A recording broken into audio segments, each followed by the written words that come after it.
भारत माता की जय। भारत माता की जय। भारत माता की जय। वंदे वंदे वंदे।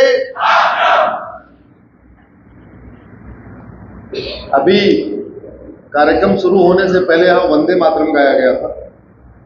उसके बारे में मैं बहुत ज्यादा नहीं कहूंगा, लेकिन आप लोग एक बार गूगल करिएगा वंदे मातरम अश्विनी उपाध्याय, तो मेरी पीआईएल चल रही है कि वंदे मातरम को भारत का राष्ट्रगान घोषित किया जाए। और संविधान सभा में 24 जनवरी 1950 को यही प्रस्ताव भी पास हुआ था कि वंदे मातरम हमारा राष्ट्रगान होना चाहिए। पिछले 3 दिन से, वैसे तो हर सैटरडे संडे को मैं अपने घर से बाहर रहता हूं, लेकिन इस बार एक सुखद संयोग बना है मेरे लिए। प्रथम दिन धर्मनगरी इंदौर, दूसरा सत्र धर्मनगरी उज्जैन, तीसरा सत्र धर्मनगरी धार। रानी अहिल्याबाई का शहर, राजा भोज का शहर और राजा विक्रमादित्य का शहर। ये अपने आप में एक अद्भुत संयोग है, लेकिन दुख इस बात का मुझे है कि हमारे युवा पीढ़ी को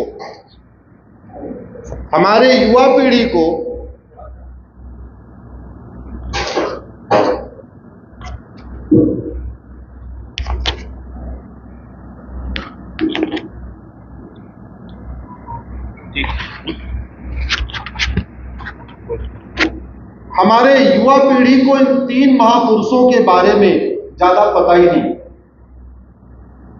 युवा पीढ़ी क्या, मुझे लगता है जो 30-40 साल के लोग हैं शायद उनको भी बहुत कम पता है कि राजा भोज ने कैसी एक न्यायिक व्यवस्था स्थापित किया था, रानी अहिल्याबाई ने कैसी न्यायिक व्यवस्था स्थापित किया था, और राजा विक्रमादित्य ने कैसी न्यायिक व्यवस्था स्थापित किया था। दुर्भाग्यवश न हम जानते हैं, न हमारे नीति नियंता जानते हैं। और मैं दावे के साथ कह सकता हूं, भारत में कुल 5500 सांसद और विधायक हैं। कितने हैं टोटल? 5500, जो इस संविधान की शपथ लेते हैं, कहते हैं मैं संविधान का अक्षरशः पालन करूंगा, संविधान की भावना के अनुसार कार्य करूंगा, संविधान में जो कुछ बातें लिखी हैं उसको आगे बढ़ाऊंगा। अगर ये 5500 लोग भी एक बार राजा भोज, राजा विक्रमादित्य, रानी अहिल्याबाई के जीवन को पढ़ लेते तो शायद वो बहुत नए नए बड़े अच्छे अच्छे कानून बना सकते हैं, केवल पढ़ने मात्र से। मैं परम पूज्य दत्ता जी को प्रणाम करता हूं, महाराज धर्मराज राजा भोज को प्रणाम करता हूं, इस पवित्र भूमि को प्रणाम करता हूं।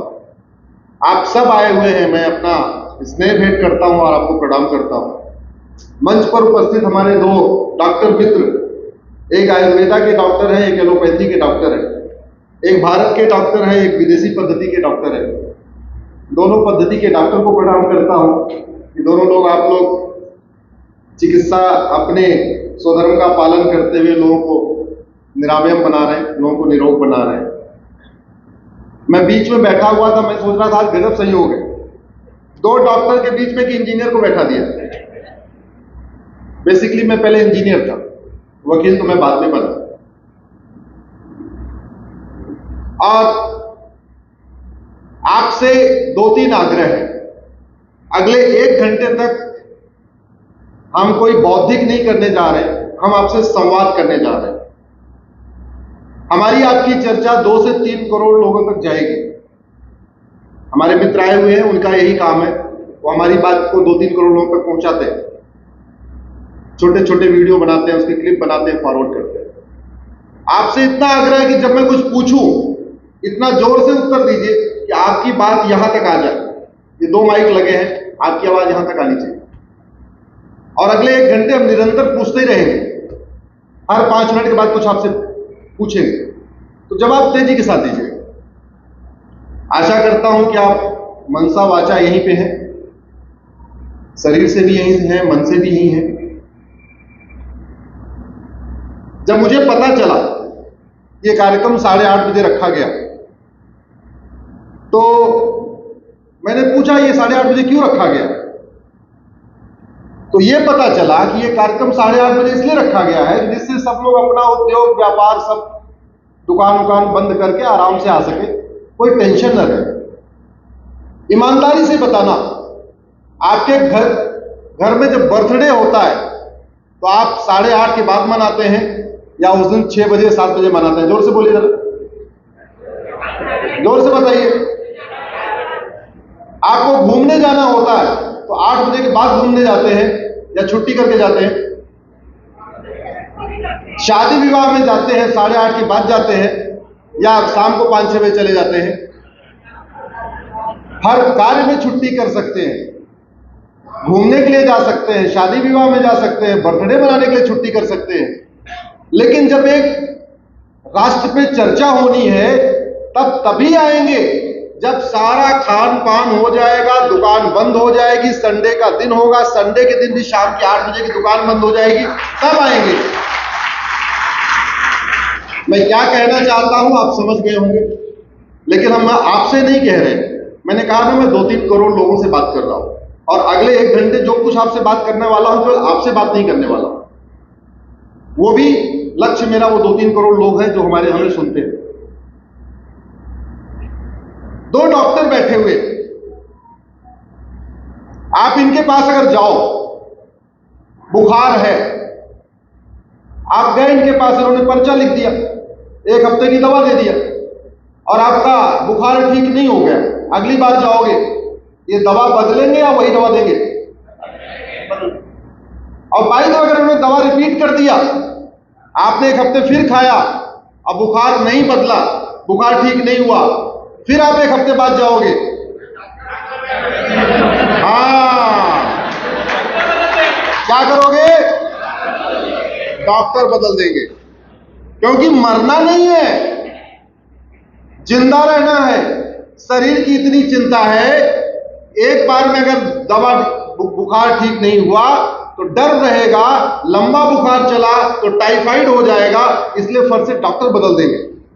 लेकिन हमारे 75 साल में आप लोगों ने डॉक्टर तो बदला, डॉक्टरों ने दवा नहीं बदली, लेकिन कभी आपने नहीं कहा अब आप ये बताओ ये पुरानी दवा कब तक चलेगी? भारत में कानून का राज है और सब कुछ अंग्रेजी चल रहा है। कोई 150 साल पुराना कानून, कोई 200 साल पुराना कानून, कोई 125 साल पुराना कानून, कोई 50 साल पुराना कानून। और एक बात और, डॉक्टर कोई अच्छा या बुरा नहीं होता, क्योंकि डॉक्टर आपके शरीर में जाके आपकी बीमारी को ठीक नहीं करता। यह बहुत बड़ी गलतफहमी है, डॉक्टर अच्छा है। डॉक्टर अच्छा नहीं होता, डॉक्टर की दवा अच्छी होती है। डॉक्टर का एक अच्छा जो ऐसी दवा दे एक ही बार में बीमारी ठीक हो जाए, वो अच्छा डॉक्टर। जो ऐसी दवा दे, जो दवा दे रहा है बीमारी ठीक नहीं होती, वो अच्छा डॉक्टर नहीं है। आपके शरीर में बीमारी को डॉक्टर ठीक नहीं करता, बीमारी को दवा ठीक करती है। हम लोग सोचते हैं डॉक्टर ठीक कर रहा है। डॉक्टर अच्छा बुरा नहीं होता। क्या अच्छा बुरा होता है? ऐसे शासक अच्छा बुरा नहीं होता, अच्छा बुरा होता है उसके द्वारा बनाया गया कानून। और जैसे ये शरीर के 2 डॉक्टर बैठे हुए, ऐसे हमारे सांसद विधायक समाज के डॉक्टर हैं, देश के डॉक्टर हैं। लेकिन शरीर के डॉक्टरों ने बहुत अच्छा काम किया, हर चीज की वैक्सीन बना लिया, हैजा की वैक्सीन बना लिया, कॉलरा की वैक्सीन बना लिया, मलेरिया की वैक्सीन बना लिया, टाइफाइड की वैक्सीन बना लिया। और 6 महीने में तो जो एक विश्वव्यापी समस्या थी कोरोना, उसकी भी वैक्सीन बना लिया। लेकिन हमारे 5500 डॉक्टर, जिनके ऊपर हर साल 55,000 करोड़ रुपए खर्च होता है, 5500 सांसदों और विधायकों के ऊपर उनके वेतन भत्ता, गाड़ी, बंगला, free air ticket, free rail ticket, उनका वीआईपी व्यवस्था, उनका जहां जा रहे हैं पूरा सूट की बुकिंग, दिल्ली में बड़े बड़े बंगलो, भोपाल में बड़े बड़े बंगलो, उनका खाने बनाने वाला, उनके साथ चलने वाली पुलिस, सारा खर्चा निकाल दीजिए तो 55,000 करोड़ रुपए। और ये 55,000 करोड़ आप ही का है। 500 रुपए फीस देते हो और अगर एक बार में बीमारी ठीक नहीं हो तो अगली बार डॉक्टर को कोसने शुरू कर देते हो। या 55,000 करोड़ रुपए देते हो। आज तक ऐसी दवाइयां नहीं बनाई गई कि किसी बीमारी का अस्थायी इलाज हो, फिर भी आराम से चुप बैठे हुए। घूसखोरी खत्म हुई क्या? जोर से बोलिए जरा। जमाखोरी खत्म हुई, मिलावटखोरी खत्म हुई, कालाबाजारी खत्म हुई, नशा तस्करी खत्म हुई, मानव तस्करी खत्म हुई, सोना तस्करी खत्म हुई, रोहिंग्या घुसपैठ खत्म हुई, बांग्लादेशी घुसपैठ खत्म हुई, सेहात खत्म हुआ, धर्मांतरण खत्म हुआ, मिशनरियों का जो मायाजाल खत्म हुआ, सल्तनत से जुदा रुका, कुछ नहीं हुआ। अरे इसी बात के लिए उन 5500 डॉक्टरों को 55,000 करोड़ रुपए दिया जाता है। ऐसी दवा बनाओ बीमारी परमानेंट खत्म हो जाए, इसी बात के लिए दिया जाता है। अब ये बताइए, अगले 1 घंटे तक कड़वा सच सुनना चाहते हैं या मीठा झूठ? अभी तो केवल टेलर दिया, अभी कड़वा सच का टेलर दिया। बर्दाश्त कर सकते हैं, थोड़ा और बढ़ाऊं? नहीं तो सीधे मीठे झूठ पे आ जाऊं।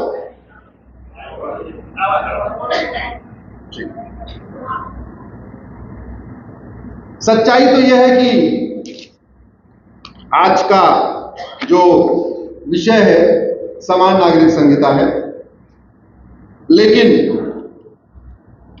मेरा यह मानना है सब कुछ एक आर्टिकल 44 लागू होने या समान नागरिक संहिता लागू होने सब कुछ नहीं बदलने वाला।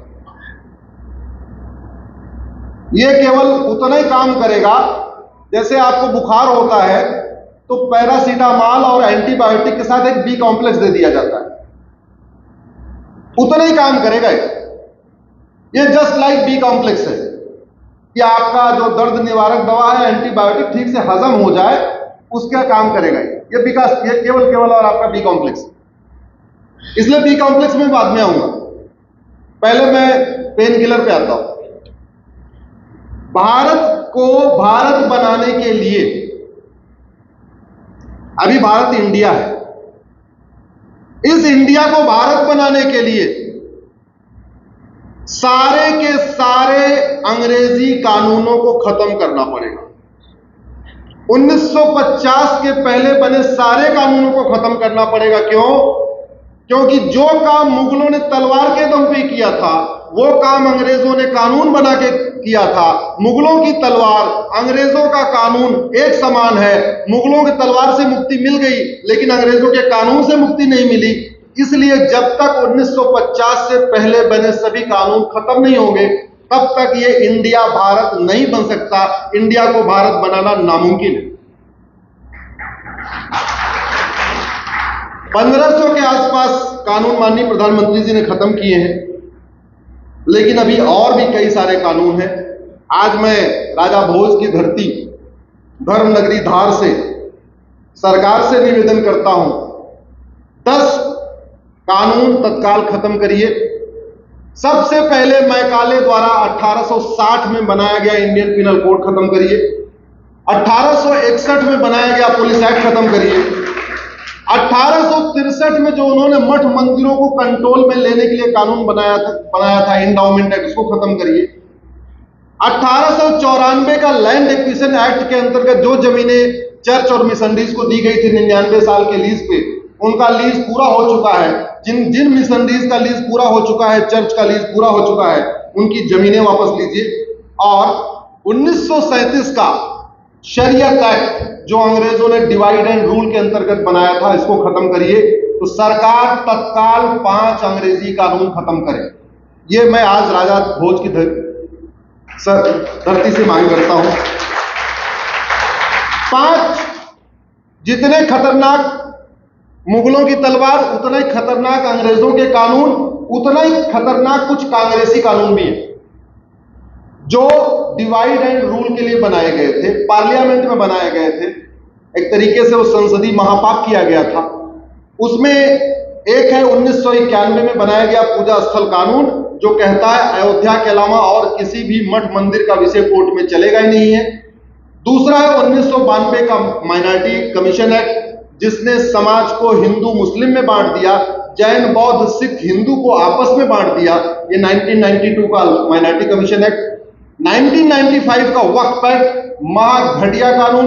ऐसा कानून तो पाकिस्तान बांग्लादेश में नहीं है, ईरान इराक में नहीं है, जो यहां 1995 में बनाया गया वक्फ एक्ट। 2010 में विदेशी पालतू एनजीओ, पालतू पत्रकारों, पालतू कर्मचारियों, पालतू लेखकों, पालतू जो लोग देश के विरोध का काम करते हैं, उनको फंडिंग करने के लिए कानून बनाया गया था 2010 में, एफसीआरए। सरकार उसको खत्म करे। और 2012 में सरकार ने मदरसा और मिशनरी स्कूलों को राइट टू एजुकेशन के दायरे से बाहर निकाल दिया था, सरकार उसको खत्म करे। तो मैं मांग करता हूं कि सरकार 5 अंग्रेजी कानून और 5 कांग्रेसी कानून जब तक नहीं खत्म करेगी, तब तक इस देश में इंडिया को भारत बनाना मुश्किल ही नहीं, नामुमकिन। ऐसे ही एक कॉमन कोड लागू करने से बात नहीं बनेगी, बल्कि 10 कॉमन कोड लागू करना पड़ेगा। एक नहीं, कितने? 10। 1 नेशन 1 पिनल कोड बनाना पड़ेगा, यानी एक देश एक दंड संहिता। 1 नेशन 1 पुलिस कोड, यानी एक देश एक पुलिस संहिता। 1 नेशन 1 एडमिनिस्ट्रेटिव कोड, यानी एक देश एक प्रशासनिक संहिता। 1 नेशन 1 जुडिशियल कोड, यानी एक देश एक न्यायिक संहिता। 1 नेशन 1 इलेक्शन कोड, यानी एक देश एक चुनाव संहिता। 1 नेशन 1 सिविल कोड, जो आपका विषय है, एक देश एक नागरिक संहिता। 1 नेशन 1 एजुकेशन कोड, यानी एक देश एक शिक्षा संहिता। 1 नेशन 1 हेल्थ केयर कोड, यानी एक देश एक चिकित्सा संहिता। 1 नेशन 1 एंडाउमेंट कोड, यानी एक देश एक धर्मस्थल संहिता। और सबसे इंपॉर्टेंट है 1 नेशन 1 टैक्स कोड, यानी एक देश एक कर संहिता। बाकी विषयों पे संभव नहीं है बोल पाना कि मैं सारे 10 विषयों बोलूं। 2 विषयों पे आज बोलूंगा, 1 नेशन 1 जुडिशियल कोड और 1 नेशन 1 सिविल कोड। ये भारत का संविधान है। संविधान के पहले प्रियम्बल में लिखा हुआ है, we the people of India, हम भारत के लोग शपथ लेते हैं कि एक संप्रभु भारत का निर्माण करेंगे। कैसे भारत का? संप्रभु। संप्रभु का मतलब हर तरीके की गुलामी से मुक्ति। कानून भी हमारा होगा, न्यायिक व्यवस्था भी हमारी होगी, पुलिस व्यवस्था भी हमारी होगी, प्रशासनिक व्यवस्था भी हमारी होगी। ऐसी व्यवस्था होगी जो भारतीय संस्कार को आगे बढ़ाएगा, भारतीय चिकित्सा व्यवस्था को आगे बढ़ाएगा, भारतीय शिक्षा व्यवस्था को आगे बढ़ाएगा, भारतीय न्यायिक व्यवस्था को आगे बढ़ाएगा। एक ऐसे संप्रभु भारत का निर्माण करेंगे। और हमने शपथ लिया था ये 26 नवंबर 1949 को, हम सब ने शपथ लिया, समस्त भारत के नागरिकों ने। दुर्भाग्यवश हम आजादी के 75 साल के बाद भी एक सोवरिन भारत, एक संप्रभु भारत का निर्माण नहीं कर पाए। हर मामले में हम स्वदेशी हो गए। स्वदेशी मिसाइल,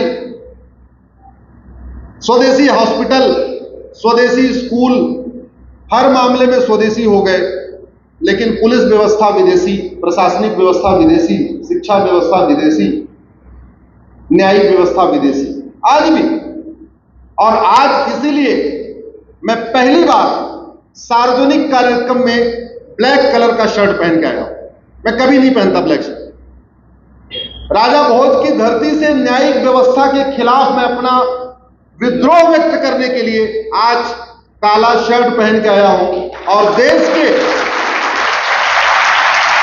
हाई कोर्ट और सुप्रीम कोर्ट के जजों से कुछ सवाल पूछना चाहता हूं। राजा भोज की धरती धार से मैं कुछ सवाल पूछना चाहता हूं कि ये बताइए, ये भारत का संविधान है या अमेरिका या अरब या कुवैत का संविधान है? किसका संविधान, आप बताइए जरा। अगर ये भारत का संविधान है तो भारतीय भाषाओं को प्रचार प्रसार करने के लिए, विदेशी भाषाओं के, जोर से बोलिए जरा, ये भारत का संविधान है तो भारतीय रीति रिवाज का प्रचार प्रसार करेगा या विदेशी रीति रिवाज का? अगर ये भारत का संविधान है तो भारतीय परंपरा, भारतीय ज्ञान विज्ञान, भारतीय रीति रिवाज, भारतीय जीवन शैली, भारतीय पद्धति, भारतीय चिकित्सा पद्धति, भारतीय शिक्षा पद्धति का प्रचार प्रसार करने के लिए है कि विदेशी?